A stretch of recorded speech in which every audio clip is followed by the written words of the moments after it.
There is a peculiar moment that repeats itself roughly every 4 years, though smaller versions happen weekly. A room full of people staring at a screen. Their bodies are tense. Their breathing has synchronized without anyone noticing. A ball crosses a line, and the room explodes. Screaming, hugging, some people literally crying. And somewhere in that room, or more likely in a different room entirely, there is a person who felt none of it. Not anger at the sport, not resentment toward the fans, just a flat, neutral nothing, like watching someone else's dream and not understanding why it matters. If that person is familiar, there is a specific reason the signal never arrives, and the reason has less to do with football and more to do with how the reward system decides what counts as meaningful.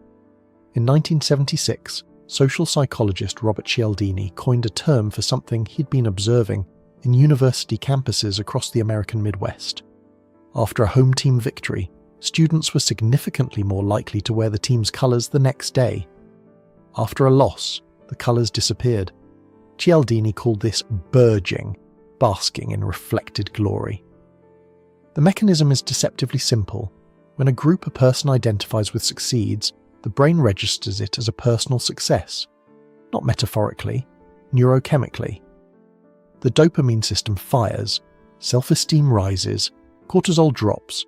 The person did nothing, did not train, did not play, did not even leave the couch, and the brain still processed the event as a personal achievement. This is not irrational behavior. It is tribal circuitry operating exactly as designed. For hundreds of thousands of years, the success of the group meant the survival of the individual. The brain never unlearned that equation. It just transferred it to new containers, nations, teams, jersey colours. Bernhardt and colleagues took this further in 1998 with a study that should have received more attention than it did. They measured testosterone levels in male fans before and after a World Cup match between Brazil and Italy. Fans of the winning team showed a measurable increase in testosterone. Fans of the losing team showed a measurable decrease, not players. Fans. People sitting in living rooms thousands of miles from the stadium. Their endocrine systems responded as if they had personally competed and personally won or lost.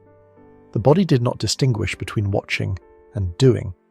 The hormonal systems synchronized with the outcome as if the person had been on the field. This is not a quirk of over-enthusiastic fans. This is the depth at which spectator sport plugs into biological machinery. The ritual is not entertainment in the way most people use the word. At the level of the nervous system, it is participation. Henry Tajfel's social identity theory, developed in the late 70s, explains the broader architecture. Humans do not just belong to groups. They derive a portion of their self-concept from group membership. The team becomes an extension of identity. Its victories elevate the self, its losses diminish it, and crucially, the boundary between the in-group and the out-group activates the same neural circuitry that processes personal threat and personal reward. Shamay-Tsoory and colleagues demonstrated in 2019 that synchronized group experiences, watching the same event, feeling the same tension, releasing at the same moment, trigger coordinated dopamine responses across individuals. The crowd is not just emotionally aligned, it is neurochemically aligned. The reward is not the game, the reward is the synchronization itself, the feeling of being part of something larger, of dissolving the boundary of individual experience into collective rhythm. And then there is the person who feels none of this, the one who watches a stadium full of 60,000 people losing their minds and genuinely cannot locate the signal inside themselves, not suppressing it, not performing disinterest. The signal simply is not there. What is happening in that brain? The honest answer is less dramatic than either side wants to hear. The non-fan brain is not broken, and it is not elevated. Its reward system is wired to different inputs. The dopamine pathway that fires during group synchronization and tribal identification either has a higher activation threshold for this particular stimulus, or it draws its reward from sources that are structurally different. Deep conversation, solitary problem-solving, creative work, long-form reading, physical activity without competition. These are not lesser sources of dopamine, they are parallel tracks. The system is not empty, it is allocated elsewhere. This is where irony deserves a seat at the table, because the cultural conversation about not watching sports follows a predictable script.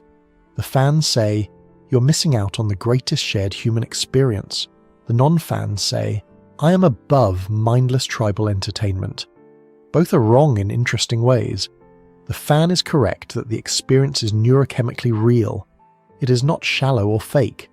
The brain genuinely processes it as meaningful. The non-fan is correct that the experience is not universal. The absence of the signal is not a deficiency, it is a configuration. Where both go wrong is in assuming the other person is making a choice. The fan did not choose to care about football. The neural reward pathway was activated by exposure, by social context, by timing, and the identification formed. The non-fan did not choose to be indifferent. The same pathway, presented with the same stimulus, did not fire at the threshold required to form attachment. The decision happened below the level of conscious choice, in the wiring, not in the will. On the other hand, and this is the part that keeps the video from becoming a comfortable validation, there is a difference between a reward system that draws from different sources and a reward system that has difficulty connecting to collective experience of any kind. Some people do not watch football and instead invest that energy in other forms of connection, other shared rituals, other group experiences that happen to activate their specific reward profile. Others do not watch football and do not connect to any collective rhythm, not sports, not concerts, not community, not shared celebration. The first is a configuration. The second might be something worth examining more closely, not as a diagnosis, as a question. When the world offers a moment of collective synchronization, whatever form it takes, does the system decline because it has better options, or because the bridge to shared experience has narrowed in ways that are hard to see from the inside? 6 videos this week covered territory from silence to speech to spectacle.